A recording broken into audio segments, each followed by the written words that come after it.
الحمد لله رب العالمين، والصلاة والسلام على أشرف الأنبياء والمرسلين وعلى آله وصحبه أجمعين وعلى كل من تبعهم بإحسان إلى يوم القيامة. أما بعد، فقد قال رسول الله صلى الله عليه وسلم: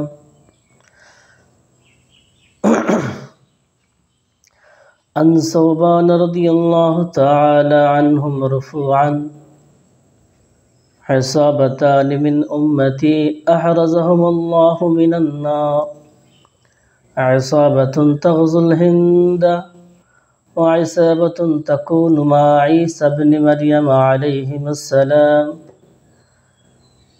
أو كما قال عليه الصلاة والسلام।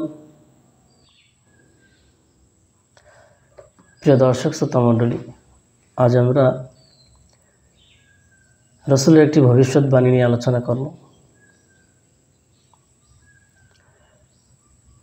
হযরত সাওবান রাদিয়াল্লাহু তাআলা আনহু সূত্রে বর্ণিত,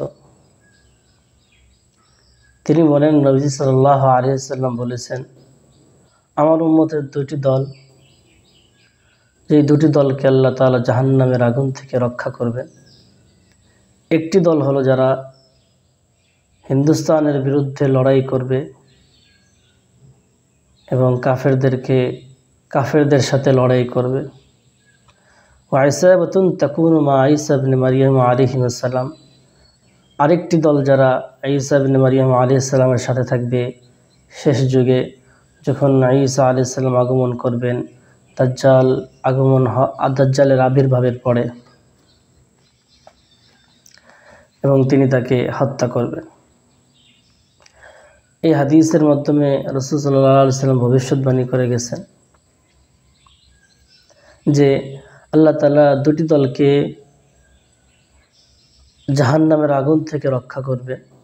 একটি দল হলো যারা হিন্দুস্তানের বিরুদ্ধে লড়াই করে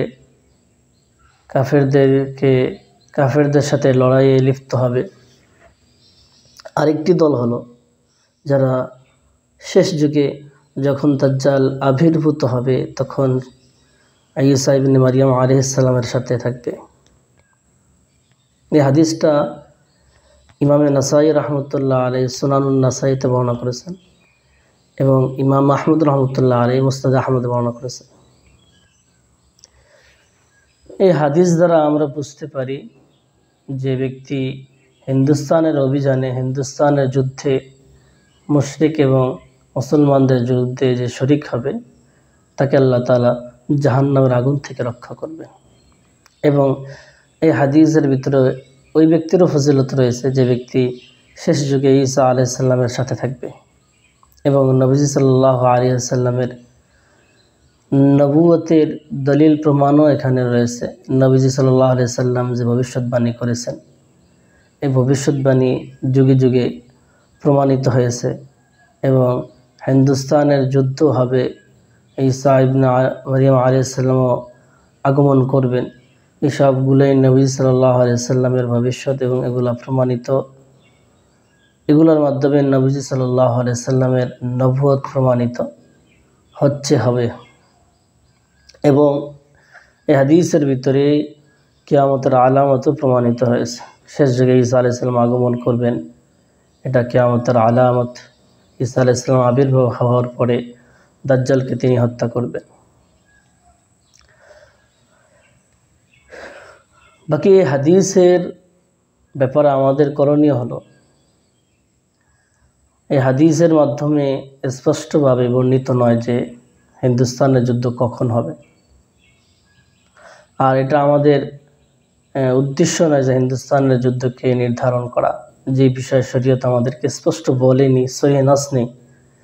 এই বিষয়ে আমাদের কর্তব্য হলো শরীয়ত স্বাভাবিকভাবে আমাদেরকে দ্বীনের সারবুলন্দির জন্য, দ্বীনকে বিজয় করার জন্য যথাসাধ্য চেষ্টা করা, জিহাদে লিপ্ত হওয়া, দাওয়াতি কাজে নিজেকে ব্যস্ত রাখা। বাকি হিন্দুস্তানের যুদ্ধ নির্ধারণ করা এটা আমাদের দায়িত্বের অন্তর্ভুক্ত নয়, এবং হিন্দুস্তানের এই যুদ্ধের উপরে আমাদের শরীয়ত নির্ভরশীল নয়। দিনটা আমাদের দিনের কোনো বিধিবিধান, দিনের কোনো হুকুম আহকাম এটার উপরে নির্ভরশীল নয়। অতএব হিন্দুস্তানের যুদ্ধ নির্ধারণের পিছনে ছোটা এটা আমাদের দায়িত্বের কর্তব্য অন্তর্ভুক্ত নয়।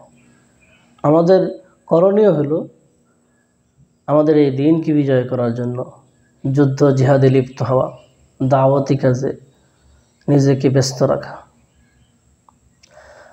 আল্লাহ তাআলা আমাদেরকে রাসূলে বর্ণিত এই ভবিষ্যৎবাণীর যে ফজিলত এটা পাওয়ার তৌফিক দান করুক, এবং আমাদেরকে হিন্দুস্তানের যুদ্ধে শরীক হওয়ার তৌফিক দান করুক। আল্লাহ তাআলা আমাদেরকে কবুল করুক, আমিন। ওয়া আখিরু দাওয়ানা আলহামদুলিল্লাহি রাব্বিল আলামিন।